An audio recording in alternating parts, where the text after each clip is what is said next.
the historical background of teaching English in Mozambique.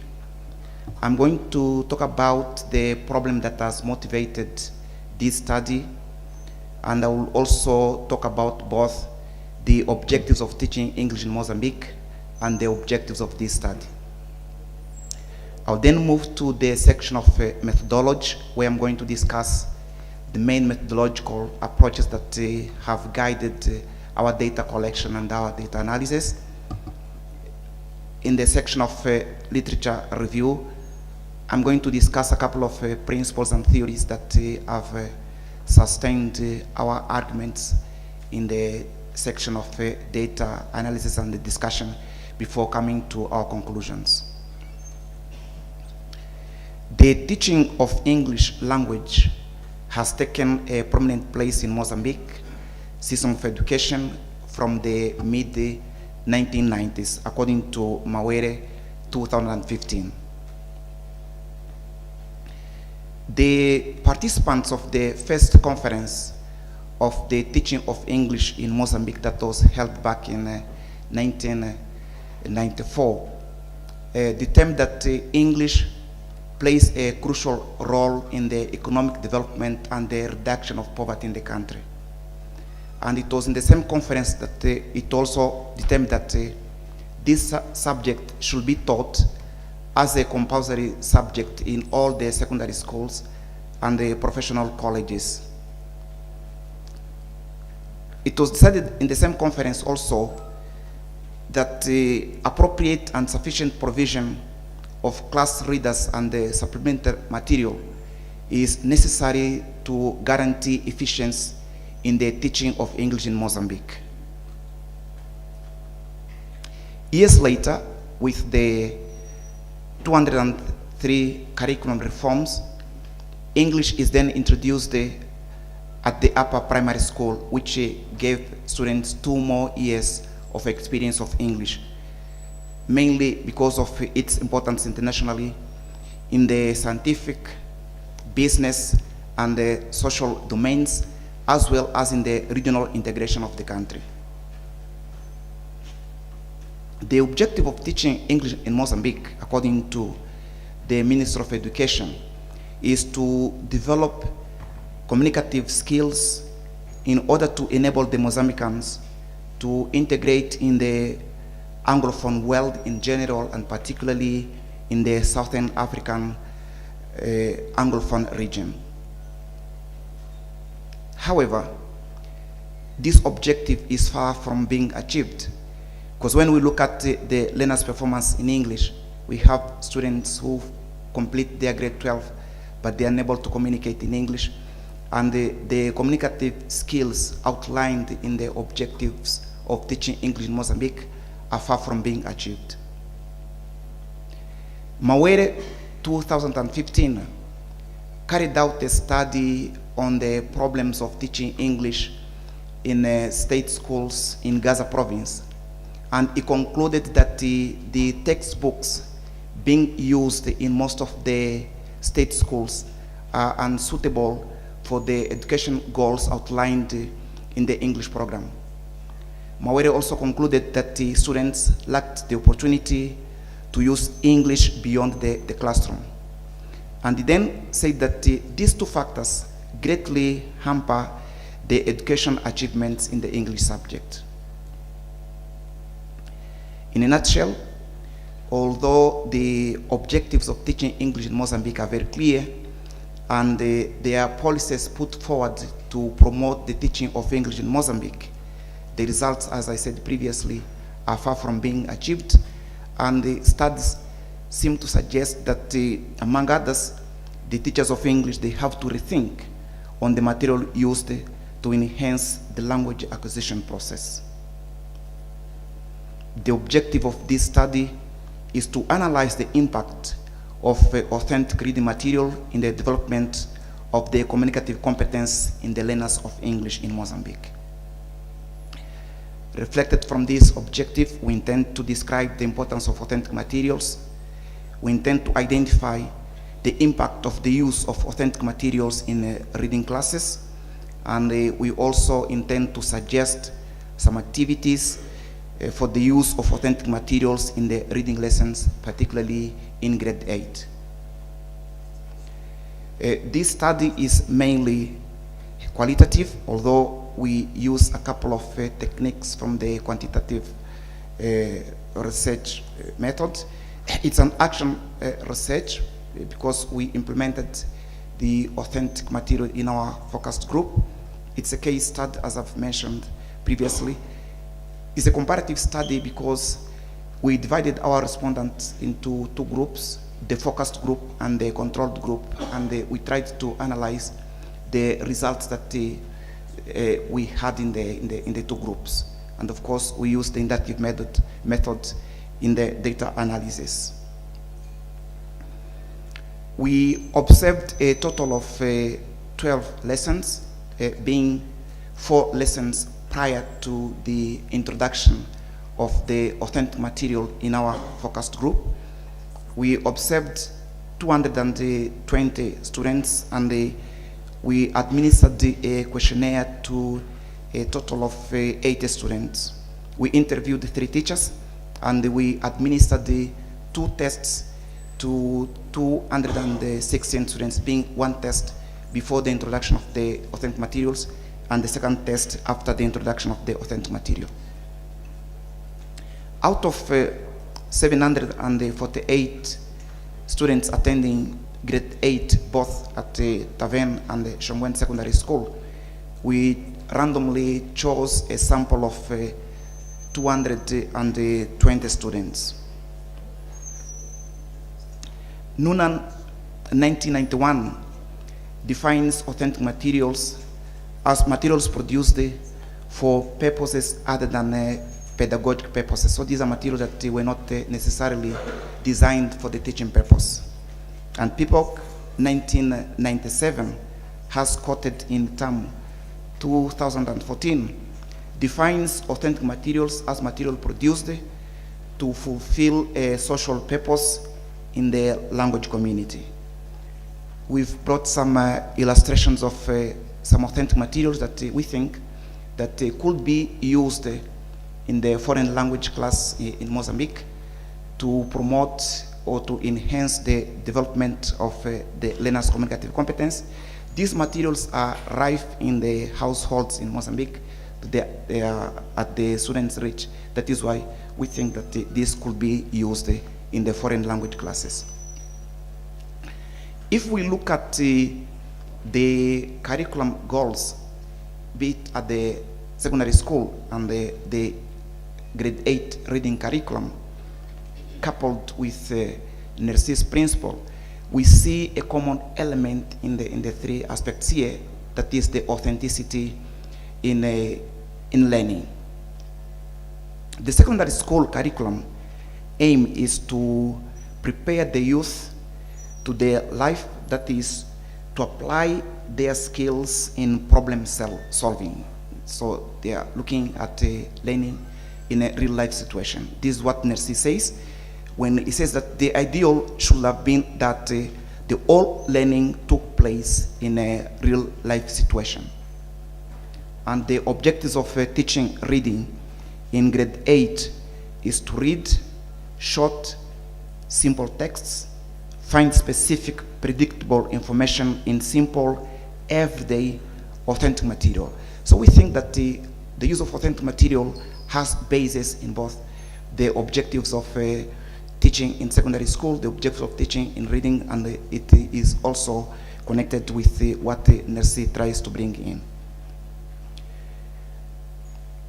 Aims 1972, as quoted in Rogers and Richards 1997, defines the communicative competence as the skill that the speakers need to know in order to be communicatively competent in the speech community.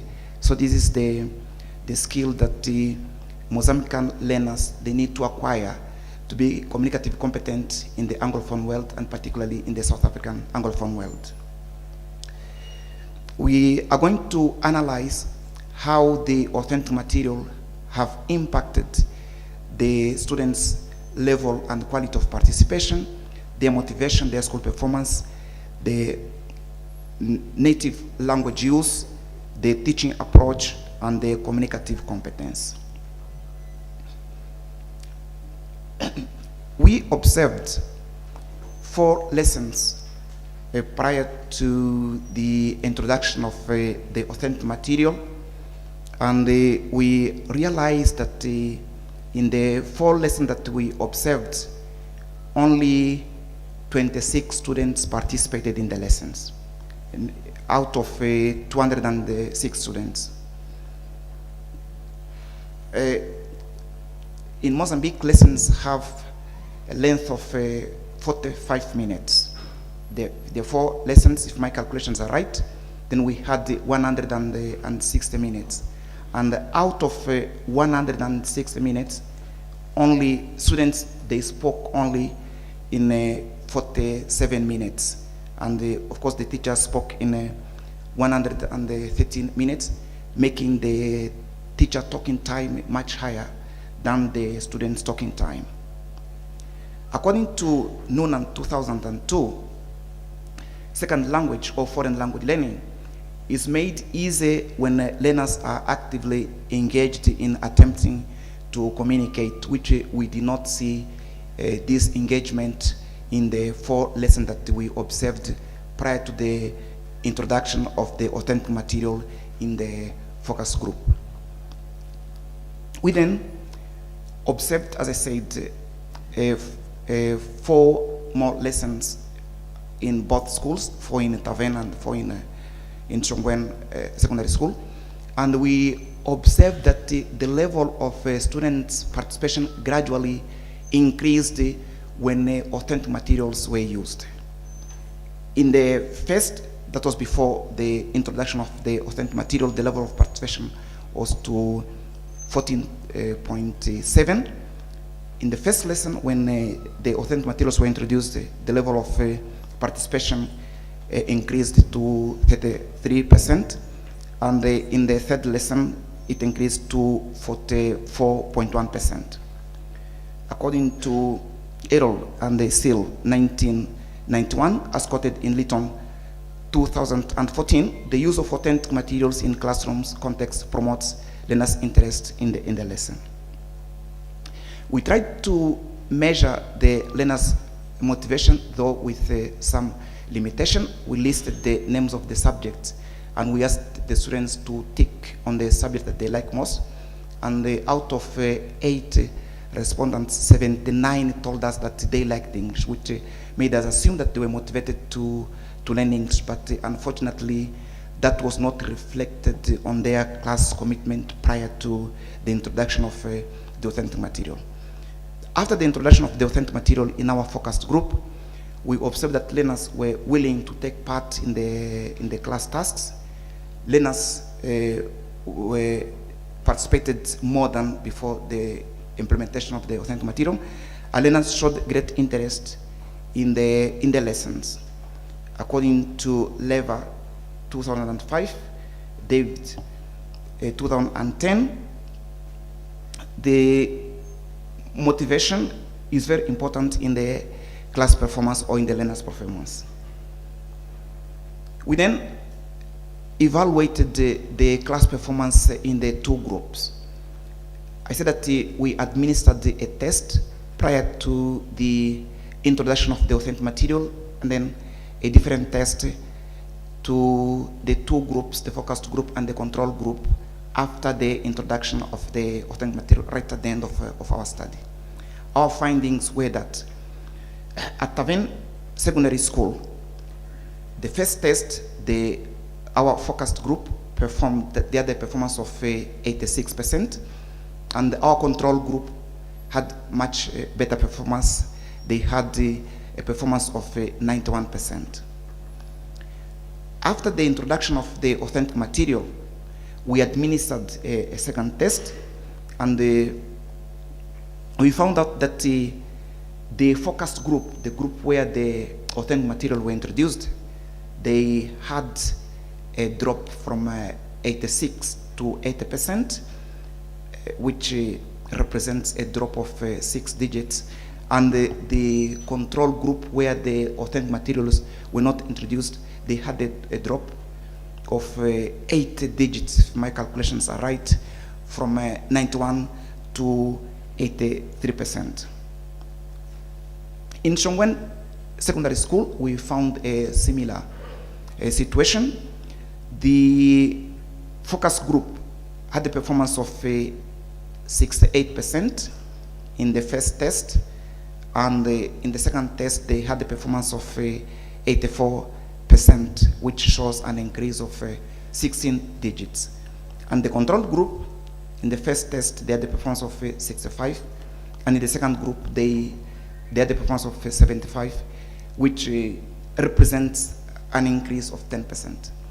The drop of 6% in the focus group against the drop of 8% in the control group at Taben Secondary School, the increase of 16% against the increase of 10% at Shongwen Secondary School seems to show us that the use of authentic material has a direct impact in the improvement of learners' academic performance. Rees and Walker, 1994, and Aaron and Say, 1991, as quoted in Lytton, suggests that the use of authentic materials in the second language learning context promotes the students' learning, which we believe is directly connected with the students' school performance. We observed 2 lessons, one lesson in the focus group where the authentic material was introduced, and the other lesson in the control group where the authentic material was not used. Our findings were that students and even teachers, they used more the native language. Here we mean by Portuguese, when authentic materials were used, and they used less Portuguese when authentic materials were not used. So in this case here, we didn't find the authentic materials reducing the amount of the native language in the foreign language class. Noonan, 2000, posed that the exposure to natural communication in the target language is necessary for the subconscious process of language acquisition to take place. So we want to argue here, if learners constantly use their native language in the foreign language class, they will miss this exposure to the natural language, and the subconscious process of language acquisition will be made more difficult. We looked at the class setting in the 2 scenarios, and we found out that when teachers did not use the authentic materials, they tended to adopt classroom setting that did not foster or did not encourage the development of communicative skills. In the lesson that we observed prior to the introduction of the authentic material, the 4 teachers, they used the whole class, having students just sitting in rows with a little interaction among themselves. No teacher used the pair work, only one teacher used the group work, and all of them, they used the individual work. And according to Freeman, 2000, he argues that the pair work and group work, as well as the role play, are very productive activities in communicative language teaching lessons. We then noticed that when authentic materials were not used, teachers tended to use traditional classroom settings, as I've mentioned before. They used they had the tendency of using grammar-centered lessons. We had a discussion on grammar and these grammar-structured lessons yesterday. The use of grammar translation method and the use of authentic audiolingualist method, that we are inclined to think that these methods may not be all that appropriate if the objective is to develop communicative skills as outlined in the objectives of teaching English in Mozambique. And the teachers also used more the controlled practice task. When the authentic materials were used for different purposes, teachers, they adopted the group work, and one of the purposes was to share the material in group, to discuss a couple of activities. Teachers also adopted more communicative tasks and more authentic tasks. We then concluded that the level of students' motivation, the level of their participation, their interaction, the adoption of a classroom setting that promote the development of communicative skills, the adoption of teaching methods that would enhance, would promote the development of communicative skills were increased, and all of these, they have impact in the development of learners' communicative competence. We suggested some activities with authentic materials. This is a 5 rows tea bag box, and we extracted from there this activity.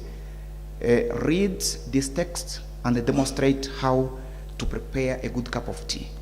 And according to Yuri 1999, Hammer 2008, and the Scrivener 2011, they all suggest that this activity is very effective in the development of learners' communicative competence.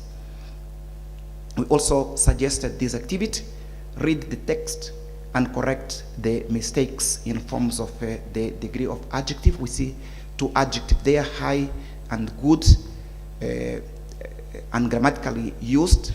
Where it's high, it should have been higher, highest. Where it's good, should have been the best. We then designed this activity, last but not the least.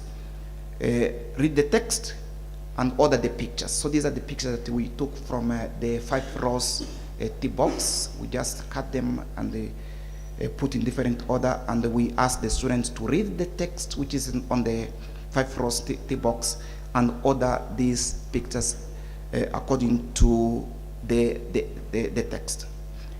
As a conclusion, we concluded, or the study concluded, that the use of authentic materials, they had a direct impact in the improvement of the level and the quality of learners' participation, interaction, and motivation.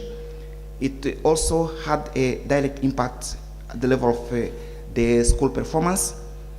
It had an impact in the choice of classroom activities and the teaching methods that they promoted the communicative skills, again, as outlined in the objectives of teaching English in Mozambique. But unfortunately, they did not have the same force, the same impact in the reduction of the mother tongue use in class. As recommendations, we recommend that this topic, the topic of authentic material, should be included in the teacher training syllabus, so that the would-be teachers can be familiar and acquainted on how to use the authentic material and what are the impacts of using authentic material in the development of learners' communicative competence.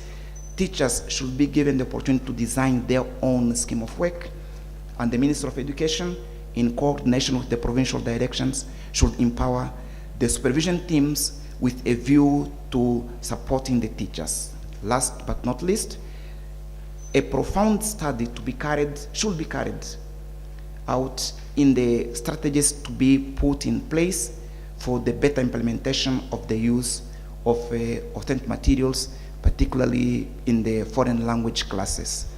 Thank you very much.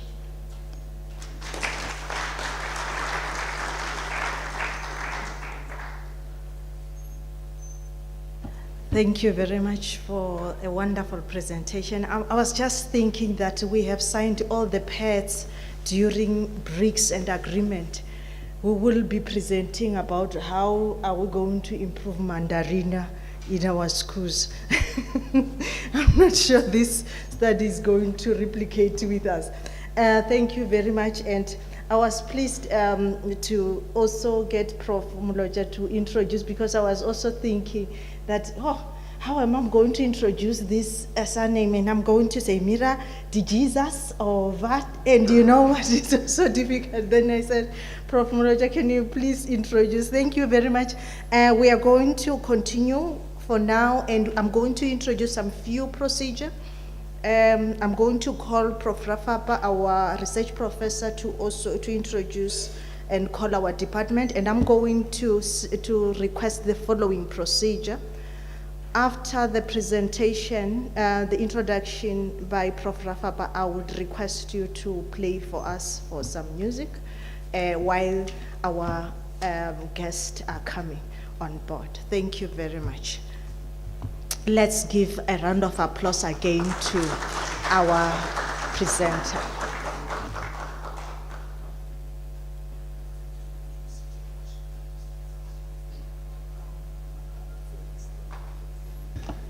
Thanks, Professor Ramaligela, Professor Muloja, our program directors. We're used to people saying Mr. Program Director. Now we have professors, program directors. Right, thank you so much, Mr. Miradi Jesus Varela Kanaha. I suppose I pronounced it very well. I was saying during breakfast that during the state of emergency in the early 1980s on this campus, when the police clamped down on us and they shamboked us for holding an SRC meetings because it was a so-called state of emergency, we would provoke the police by standing in the corridors in our hostels, and we would shout because we're inspired by Samora Machel, "Aluta continua!" And the police would see red. Those were the days of the Minister of Police, Louis Legrancy. That's when we had a Minister of Prisons, not Correctional Services, prisons. And the tronkoja on the bed bugs on the prison blankets, Komodabi, Le Nelstrom, that road from to Valwater Rutan, where they incarcerated Peter Mukabe and others, and some of us here. Didn't touch on right? Thank you. Good afternoon again, revered delegates. I'm about to call upon our friend from the Department of Justice and Correctional Services. This is an item we've just had to, after consulting with protocol inset. You would remember that yesterday we did the same with the Deputy Minister for Justice and Correctional Services, a surprise item. So protocol loves surprise items. But before I do that, I just want us to have a sense of the timelines and the order of proceedings from now. I assume it's nearly 12:30 now, exactly as planned by the blueprint underneath the program. I don't know how the two professors are able to control time. They should be having preternatural powers to do that.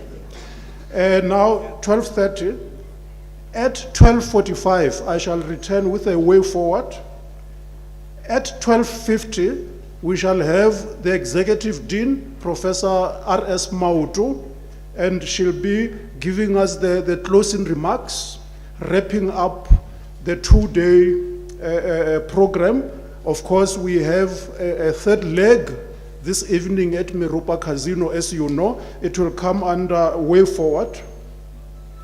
And instead of breaking for lunch at 12:50, we shall now break for lunch at 13 hours. That is the slight tweak we've had to do to the program. Now, friends, seniors, peers, cousins, daughters, no daughter here, sisters, aunts, allow me now to call upon a rep from the Department of Justice and Correctional Services to give us a comment. And he is Professor Dr. P. Mashabela. But before I do that, let me convey apologies, very humble apologies from the Deputy Minister, the Commissioner, National, Regional, and the other officials. They are with us. They are just held up We're going to be meeting with them again at the gala dinner, as you know. And actually, we're with Mr. Daniel Malaji. I nearly said he's still coming. He has been with us since 9:30, but he had to go around the corner for a meeting of the portfolio committee on correctional services because they had a meeting and they were discussing, among other things, the Correctional Services Act Amendment Bill.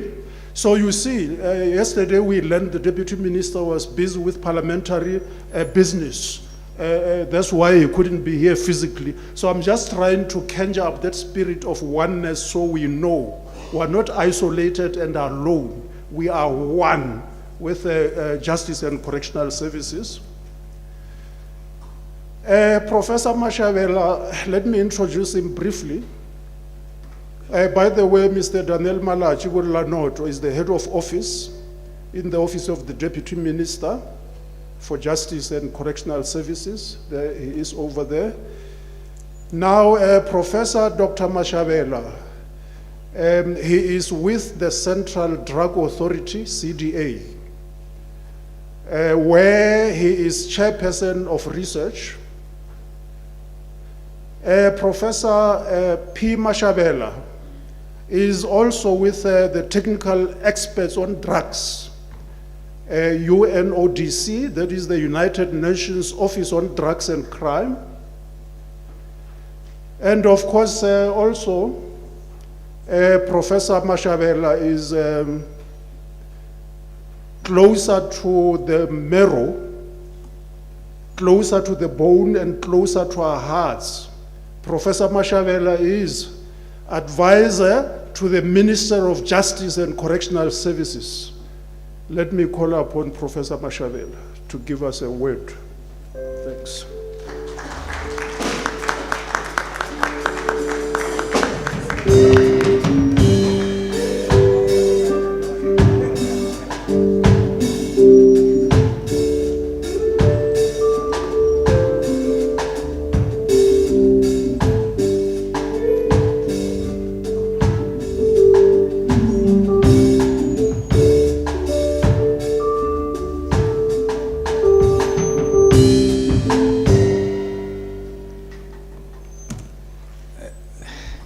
Thank you very much, Prof. Rafab. I think that's quite generous of you to introduce somebody who has made sure Dintajago, Modabi are taking care of all of us.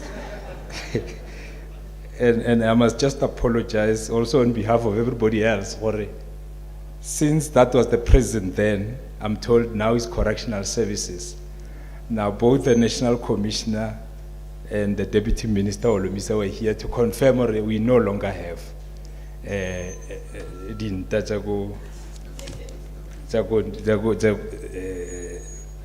Modapi. But thank you very much for again giving us this opportunity. It doesn't always happen that we interact with this kind of quality of scholars gathered in one room, because you would know that as a department and as government, most of the time we talk amongst ourselves around challenges of service delivery and so on. But I also know why then I was asked to give an input. The Deputy Minister is in a virtual meetings today, and one of the issues that is being discussed incidentally is the cannabis bill, which is that the use of cannabis, by adults in the private space, there's no problem. So today Parliament was still finalizing that element of the bill. I think that's the reason why the Central Drug Authority role has been sneaked in. So you can smoke it as long as you are doing it in your own, and you are an adult. So I think it's coming. And that's where we are at the moment. So apart from the Correctional Service Amendment Bill that Parliament was discussing, the Portfolio Committee, that also included the use of cannabis for private use. by adults. Now, again, we also want to appreciate the warm reception and the hospitality really that we received by the executive of this great institution. We are very grateful. On behalf of both the minister, the deputy minister, and all the executive, local and provincial, we were really impressed by how much we were welcomed, despite the fact that we come from a prison environment. So we are very grateful for that. And it is for that reason also that the Deputy Minister, Nkosi Patekile Holomisa, has chosen to stay for the full 2 days.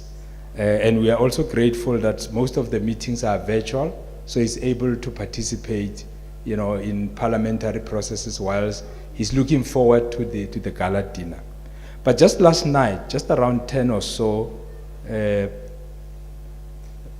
Prof. Rafapa and maybe the DVC seated right at the back, I engaged the head of office of the deputy minister. And I wanted to understand why would it be then that, the head of office of the deputy minister is not the one giving this input? Why was I being victimized for coming late before the signing of the MOU, which we are also very grateful that it will really see the light of day. And I said to him, if you are not going to give the input, because if the deputy minister was going to be here and he was going to speak, he would have written the speech. So then I wanted him to write the speech, and he flatly refused. Now, so the errors that I'm making on this speech are all mine, because he refused to write the speech, but I'm sure if it was the deputy minister coming, he would be reading a very proper speech that he would have drafted. So the speech that I'm reading is really not the quality that is associated with the offices that we serve. But again, I also want to appreciate the university for giving us an opportunity to enter into an MOU, because not only is correctional services just about imprisoning people, you would also know that it's about the whole process of really making them better. I think yesterday there was a discussion on Ubuntu, for which we are grateful that House Ruth here, who's representing the provincial office, did try to attempt to speak to that item. We are unfortunate because we've got everything that you can think about, and seeing that this is also a faculty on the move, the humanities, we hope that we will also be able to take as much as possible from the MOU that you will as you are going to be interacting with us. One, because if you look at the trajectory, the policy trajectory that the ministry has taken, is that if you are going to prison, you have to do two things. You're either going to work, so you eat, or you're going to study. So there are two elements that the minister has really put. Now, as a result, we've got an intervention that we call self-sufficiency and self-sustainability framework. Now, that is where prisoners produce their own food, they are producing their own clothes, they build their own, they refurbish their own desks. So that has saved fiscals not less than 100 million, since the ministry started. So we are very grateful that hopefully the university will also see an opportunity to partner based on the MOU to increase that kind of a saving. So when you go to prison now, you'll find that they eat their own vegetables, unlike in the past where they have to procure them and buy them from outside. And they also do a lot for victims of victims of crime, which is the area that I think was also touched yesterday. And hopefully that will also be another area that you look into from your wealth of knowledge as to how do you assist the department to really strengthen this victim-offender dialogues and victim-offender mediation that we are doing. Amongst other areas that we are doing is that where there is a dire need for a house to be built, we are able to provide offender labor, technical labor for houses to be built, just as a way to atone for the crimes that they have committed.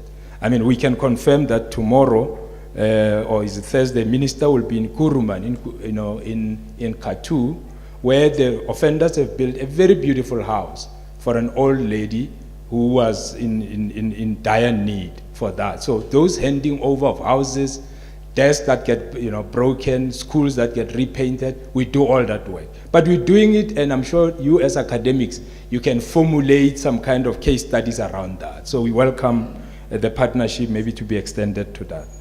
We also see this MOU as an opportunity to look into our own social reintegration initiatives. Crime gets committed in communities. Now, prisoners come to prison. So even when they commit crime, they commit that amongst and within us. So therefore, the institution of higher learning, such as this, should be able to give a lot around what is it that we can do to resolve or solve problems of crime. To really wish people away to prison and hope that they will come back reformed whilst we are not doing anything ourselves, I think it's going to be a very interesting solution to that problem, because we need to start giving inputs into how, as a country, and as an institution, working with different social partners, we could solve crime problem. Because correctional services alone will not be able to do any of those. And I suppose that's why you see the banner out there saying, correction is a societal responsibility. We are all involved. Because crime can happen to anybody else. But at least when they come to prison, that's one or two things that can be done. The other policy intervention that we would like to share with you, because we've been hearing a lot of quality inputs around here, is also that we're moving towards what we call a victim-centric criminal justice system. So the cry has always been that the focus is more on the offender and little gets done for the victim. Now, we can say that from government, but obviously we rely on institution of higher learning like this to tell us, it sounds very good as victim-centric. I think when you say that, people listen. But what it means, I think you will have to assist us in defining that. And we don't want to go into controversial, discussion, because we know very little about what all this entails. The minister is also the champion of the GBV, gender-based violence and femicide. As you would know that the country has what is called the National Strategic Plan on that, announced by the President. So we are responsible for the pillar 3 of that, in other ways to strengthen the and making sure that the criminal justice system work, but it will work also to support the victims of violence, gender-based violence. So you'll see that there's a whole number of groupings, social media groupings, where when things happen, it gets reported, and there's a little bit of immediate intervention and action that gets done. We're still not there, but it's an important intervention that we say you respond to the questions that are, or the crisis that gets reported immediately. Now, the other area that I'm not going to leave, behind, because it's also something that has occupied the ministry for the last 3 or 4 years, is the issue around the modernization of the integrated justice system. Now, here what it means that if you look at the criminal justice system, and again I'm aware that there's humanity, but if you look at the crime and the human development issues and the issues around what we can do for people to access justice, is that a whole lot of things are still, people are still not able to access justice. Whether it's about, old people, receiving their pensions, or what you call SASA beneficiaries and all that, because of distances and because of the inequality levels. So as a department, I think the ministry has been trying to work as hard as possible to encourage that people must access justice wherever they are, any kind of justice. So I suppose the institution will also challenge us at some point to say, what is that you can do to make sure that poor people do access justice? An example is, people sometimes travel long distances to go and certify documents for employment or for registration requirement. Now, 3 months later, they are told, well, you have to go back that long distance. So it becomes expensive just to certify documents that are meant to make people's life better. Because some people drive, and they get into public transport to just go and certify. Now, when 3 months come and you're told, well, look, it's 3 months now, you need to go back. The cost of the just doing exactly that, it's inaccessible to that's just injustice to the poor people in this country. So let me not go too far, But I just want to once more say that as a Department of Justice and Correctional Services, we also have students that belong to these institutions, and we're looking forward to inviting them in future lectures like this so that they can also participate and maybe benefit from the quality of inputs that we received in this day. So I want to take this opportunity once more on behalf of all our colleagues here and the Deputy Minister and the Minister of Justice and Correctional Services to really appreciate the warmth and the reception that was accorded to us on their behalf in their absence, and wish the university well in their endeavor to become a center of excellence in various knowledge. But hopefully they will then engage us and challenge us on some of these commitments that we still have made in the last run of this sixth administration coming to an end. Thank you very much.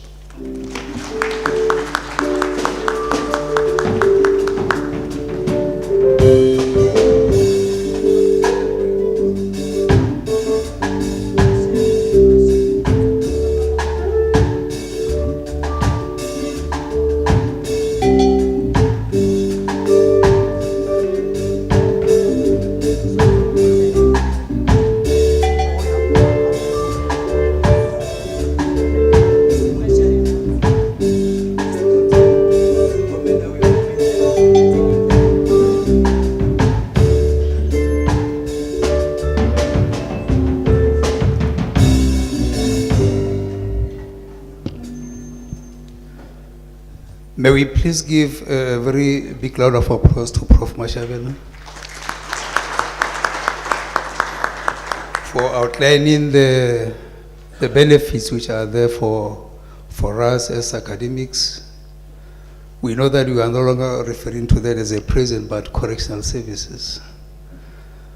All right, we are going back to our presenter now. We are going to allow for questions, for only 3 sets of questions. He was presenting on using material in developing a foreign language, the communicative competence in the foreign language, which is English in Mozambique. So we're going to allow for 3 sets of questions. First one, Prof. Yes, Prof, you may come in. Thank you very much. Let me start with the question that you raised about conflating EFL and ESL, because I've seen that in your presentation you seem not to put a distinction between the two. And your Mozambican situation I take to be typically EFL, in that you are dealing mostly with homogeneous groups.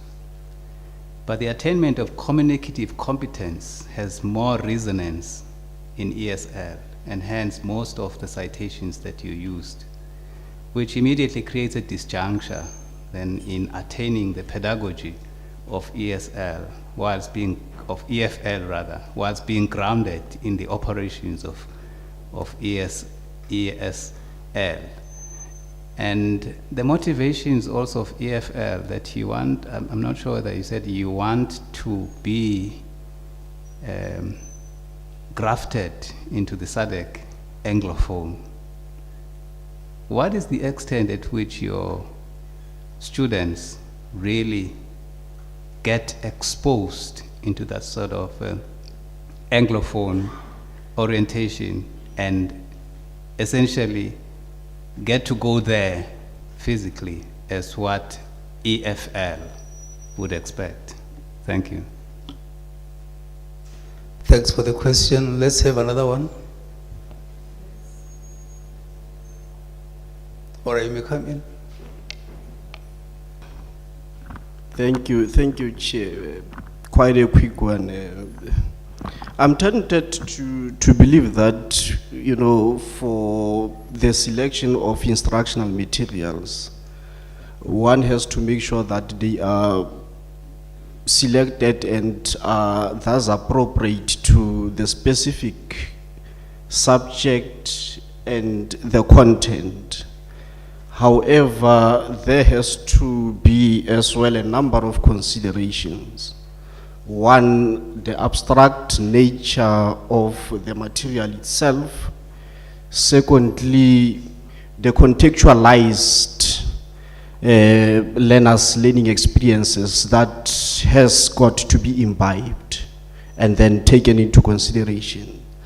So I just wanted to understand the advocacy that you are making. Are you advocating for the use of these authentic instructional materials in spite of whether they include the latter or they take the latter into account, which is the contextualized learners' experiences as well as the abstraction of the material itself? And then if so, I believe that we are in for a high jump, because if on selection such materials are going to be implemented as one size fits all kind of materials, then we are not addressing the existing gap. Thank you.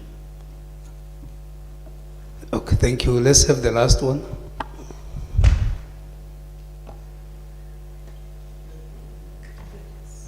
Okay, Mr. Dr. Ramin.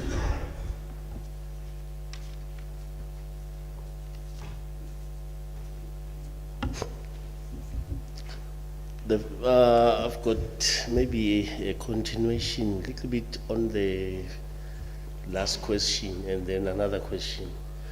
To say, if they use and rely solely on the authentic materials in a situation like theirs, where the learners have got a background of Portuguese and there is no background of mathematics, and we are using sophisticated, authentic English materials, and then the gap that is caused by the materials against the background of the participants, how does that maybe, is it not a key factor to the performance? And then the last one is, I would like to know, at the beginning you stated that there was qualitative methodologies, but I didn't see that in the analysis and interpretation. Maybe you skip that, to share that a little bit with us, to say how did you translate it, the descriptive statistics and the qualitative data to reach the conclusions. Thank you. Thanks for. We are going to allow Mr. Ganaga to respond. Mr. Ganaga, over to you. Yes.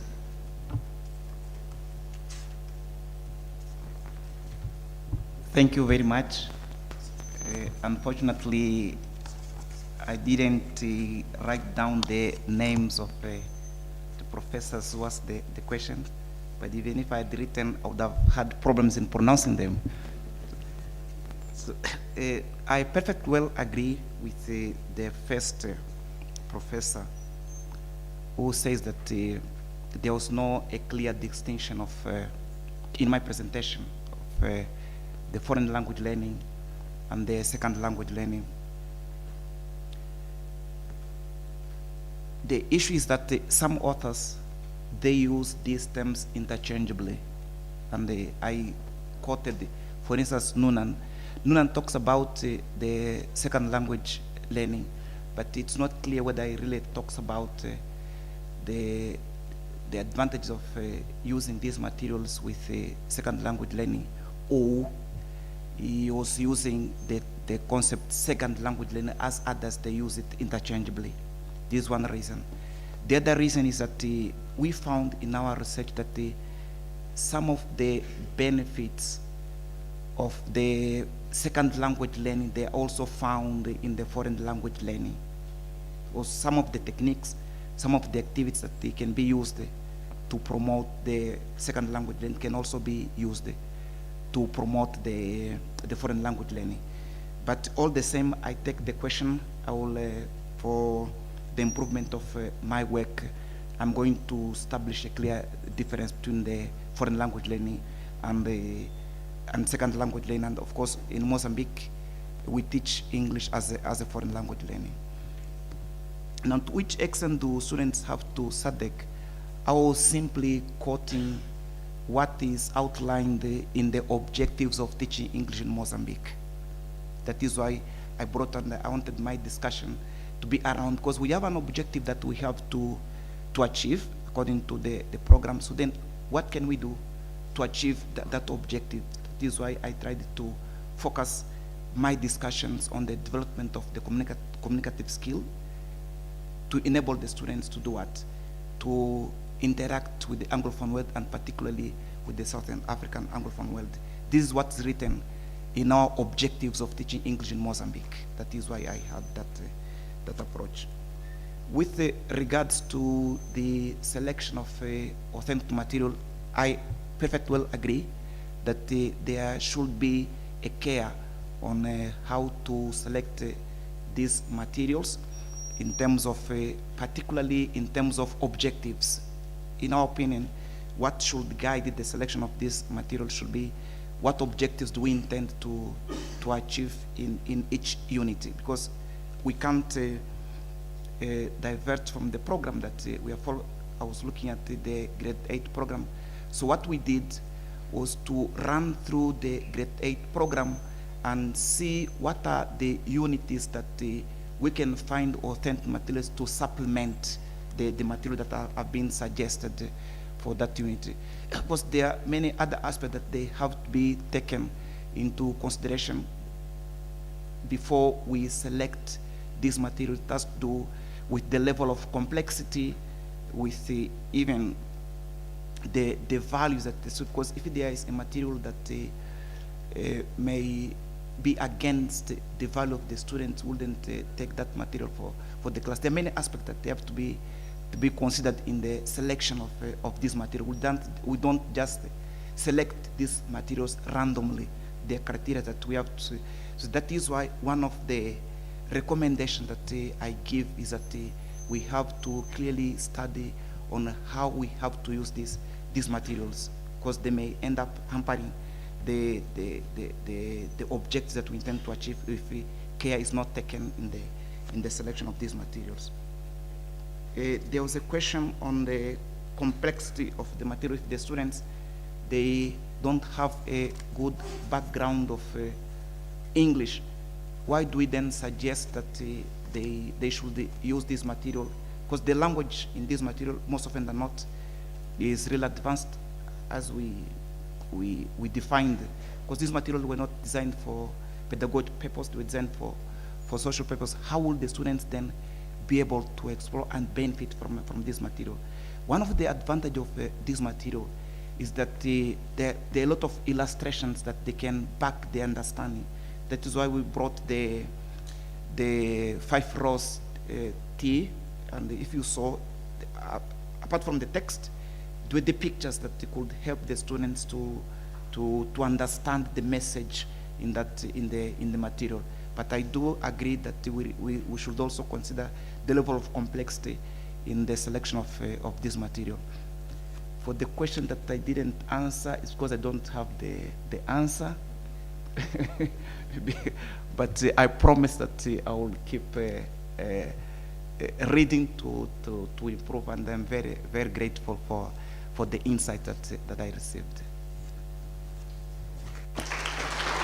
Thank you, Mr. Ganaga, for responding so eloquently to the questions asked. I'm going to hand over the program to Prof. Rafapo to lead the way forward. Thank you.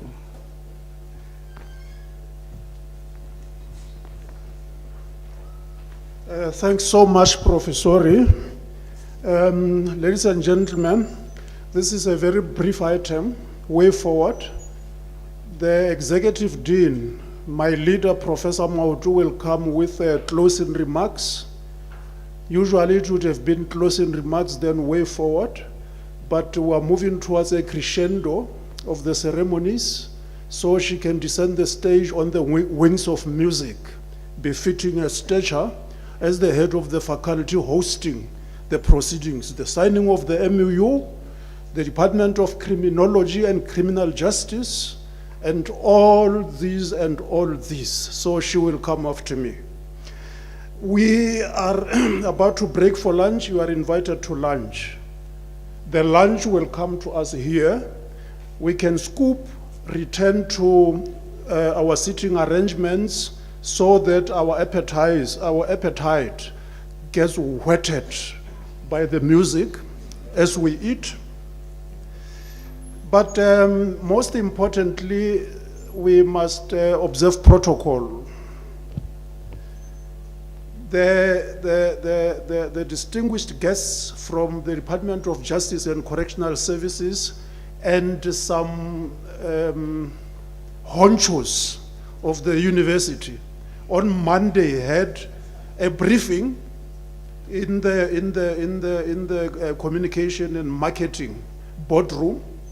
So that group that was there at the briefing are the ones who will be ushered by Mr. Wiseman Matebula to a separate venue. They will not have their lunch in here. The rest of us, we shall have our lunch in here. Of course, the order is the service provider serves first the colleagues with name tags.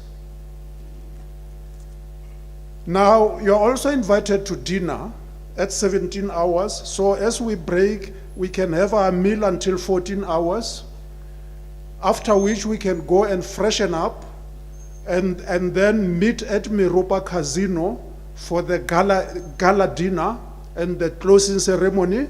There is an insert of awards for the best performing academics in this institution.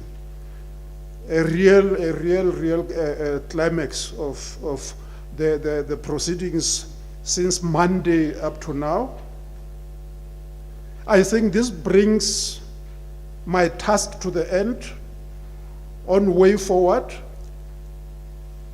the dignitaries and hosts that were at the briefing to the restaurant, the rest of us revered delegates right here on our doorstep, back here on the wings of music. Thank you.